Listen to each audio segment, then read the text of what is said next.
नमस्कार साधकों, स्वागत है आपका हठ योग में। दोस्तों, आज मैं आपको बताने वाला हूँ अनहत नाद। जी हाँ, अनहत नाद क्या है? आप सभी ने सुना होगा अनहत योग, अनहत नाद। अनहत नाद वो नाद है जो सृष्टि के प्रारंभ में सबसे पहले था। जी हाँ, अनहत नाद वह नाद है जिसे हर साधक सुनने की तीव्र इच्छा रखता है। योग में इसे बहुत ही गूढ़ रहस्यमय है। एक शक्तिशाली साधना कहा गया है अनहत नाद को। यह नाद वह नाद है जिसे सुनते ही कोई भी साधक या मनुष्य अपने आप को प्राप्त कर लेता है, उस ब्रह्म को प्राप्त कर लेता है, उस समाधि को प्राप्त कर लेता है और अनंत सिद्धियों का स्वामी सहज ही बन जाता है, सिर्फ अनहत नाद को सिद्ध करने के बाद। तो यहाँ इस वीडियो में मैंने आपको बताया है, पूरा विस्तृत जानकारी दी है कि अनहत नाद को कैसे करना है, वहाँ क्या है, उसे कैसे प्रकट करना है और अनहत नाद के द्वारा आप धारणा ध्यान समाधि तक कैसे सहजता से प्राप्त कर सकते हैं। तो चलिए शुरू करते हैं। अनहत शब्द, इसमें पद्मासन या सिद्धासन वहाँ सुखासन में बैठकर षणमुखी अर्थात वैष्णवी मुद्रा का साधन किया जाता है। आपको पता होगा पद्मासन सिद्धासन कैसे करना है। नहीं पता हो तो मैंने वीडियो डाला है, अपलोड किया है सिद्धासन पर, आप देख सकते हैं और समझ जाएंगे कैसे करना है। और षणमुखी मुद्रा, इस पर भी मैंने वीडियो बनाया है, आप वहाँ जाकर उस वीडियो को देख ले, आपको पता चल जाएगा वो मुद्रा कैसे करनी है। तो आगे कुछ इस तरह से है। मुद्रा का साधन किया जाता है, वहाँ दाहिने कान से अनाथ शब्द सुना जाता है। दाहिने कान से यानी कि सीधे कान से। इंद्रियों का स्वामी मन है, मन का स्वामी प्राण और प्राणों का स्वामी मन का लय है। मन का लय नाद के श्रवण से होता है।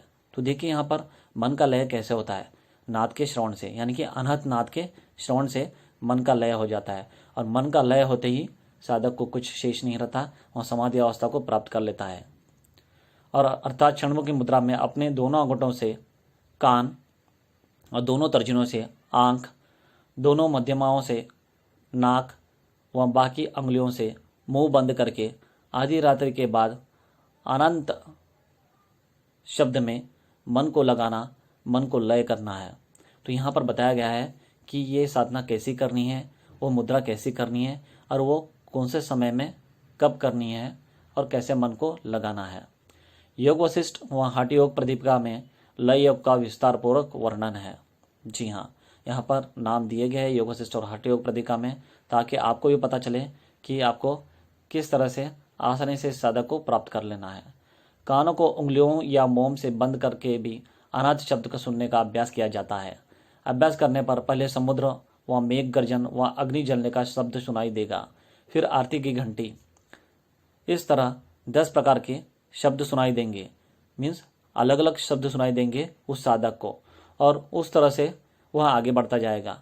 फिर विराम अर्थात ठहरो ऐसा, फिर सिंह का नाद आएगा, फिर धीमा और दूर पर बंसी नाद फिर समीप सुनाई देगा, किंतु इस बंशी ध्वनि को अधिक नहीं सुनना चाहिए अथवा वहाँ साधक पथभ्रष्ट हो जाएगा, क्योंकि इसमें लय होने की संभावना है। पीछे सोहम शब्द बहुत धीमे, फिर सीसी जैसा शब्द और अंत में ओम का शब्द सुनाई देगा। इसके बाद पवित्र ज्योति दिखलाई पड़ेगी, जिसमें सिद्ध महात्मागण दिखेंगे। फिर रक्त हंस दिखाई देगा, तत्पश्चात आत्मदर्शन होगा। अंत में शांभवी मुद्रा का अभ्यास किया जाता है, जो कि मैंने वीडियो अपलोड किया है, आप जाकर वहां से देख सकते हैं। इस अभ्यास को करने वाला साधक कुछ समय तक अभ्यास करने के बाद 10-12 घंटे तक बीमार पड़ेगा, जिसमें ज्वर, दस्त व कंप होते हैं। इससे भय नहीं करें, बीमार स्वयं चली जाती है। आप धैर्य को धारण करना है और आपको सहजता से, सरलता से मन को वश में करना है। पाय गुदा से 2 अंगुल ऊपर और उपस्थ जनेंद्रिय से 2 अंगुल नीचे। चतुरंग गोल विस्तृत समस्त नाड़ियों का मूल स्वरूप पक्षी के अंडे की तरह एक कंद है, जिसे मूलाधार कहते हैं, विद्यमान है, जिसमें वे 72,000 नाड़ियां निकलकर सारे शरीर में व्याप्त है, जिसमें से ईड़ा, पिंगला और सुषुप्ना मुख्य है। मूल से उपस्थित ईड़ा और पिंगला मेरुदंड के वाम और दक्षिण भाग में, यानी कि लेफ्ट और राइट में, समस्त पदों में वेष्टन करके आग्नेय चक्र परंत धनुष्यकार से जाकर भ्रूमध्य से ऊपर ब्रह्मरंध्र मुख से संगत हो नासारंध्र में प्रवेश करती है। भ्रूमध्य में जहाँ ईड़ा और पिंगला मिलती है वहीं पर मेरु मध्यस्थित सुषुम्ना भी जा मिलती है, इसलिए यह स्थान त्रिवेणी कहलाता है। देखिए यहाँ पर कितना महत्व नाड़ियों का बताया गया है। इसका मैंने अलग सा वीडियो अपलोड किया है, आप जाकर वहाँ पर देख सकते हैं पूरा विस्तृत में, क्योंकि शास्त्रों में इन तीनों नाड़ियों को गंगा, यमुना और सरस्वती कहा है। तो यहाँ पर शास्त्रों में इन तीनों नाड़ियों की बहुत महिमा गाई गई है। तो वह कैसे है, वो शास्त्र में क्या क्या उनका श्लोक है, यहाँ पर थोड़ा एक छोटा सा बताया है।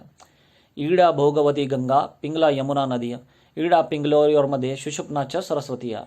इस त्रिवेणी में योग बल से योगी अपनी आत्मा को स्नान करा सकता है।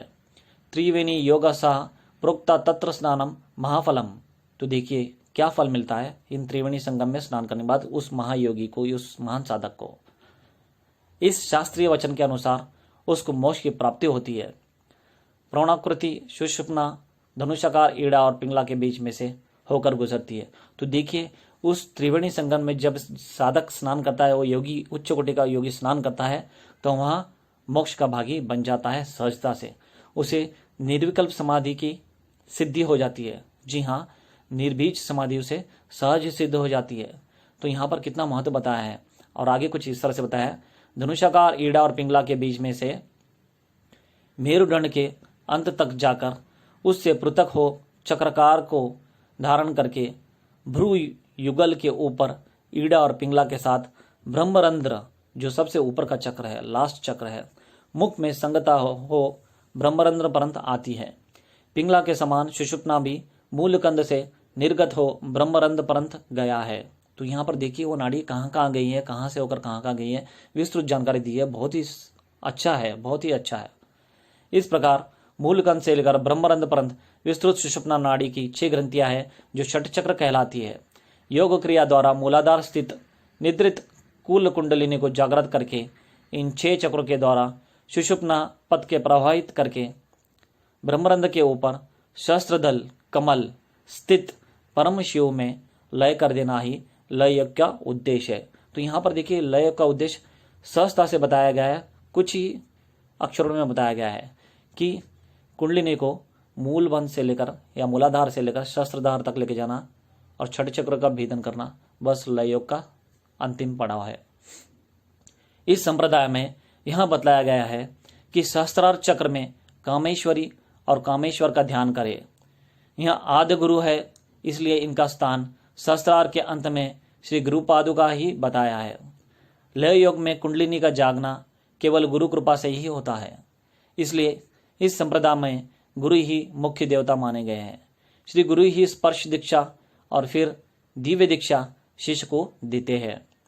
दीक्षा होने पर एक क्षण में ही शिष्य की कुंडलिनी जाग उठती है, यानी कि पूरी तरह से जाग नहीं उठती है, जाग उठती है मीन्स वहाँ जो रास्ता है खुल जाता है, बट वहाँ से जो प्रयास करना है वो तो साधक को ही या योगी को ही करना है। उसके जागने पर मूलाधार से सहस्त्रार पर्यंत संपूर्ण शरीर प्रकाशमान हो जाता है। और देखिए यहाँ पर उसके बाद क्या होता है, तो वो गुरु के सनद में वहाँ जब पथभ्रष्ट नहीं होकर उस पथ पर चल निकलता है तो उसको प्रकाशमान हो जाता है और विद्युत रूप से संप्रदाय में गुरु की मुख्य देवता माने गए हैं। श्री गुरु ही स्पर्श दीक्षा और फिर दिव्य दीक्षा देते हैं। दीक्षा होने पर एक क्षण में ही शिष्य की कुंडलिनी जाग उठती है, जैसा पहले ही बताया गया है। तो कुंडलिनी जब ऊपर से जाने लगती है तब प्रकाश का साक्षात्कार होता है। तो यहाँ पर देखिए बहुत ही सहजता से बताया गया है कि कैसा करना है क्या नहीं।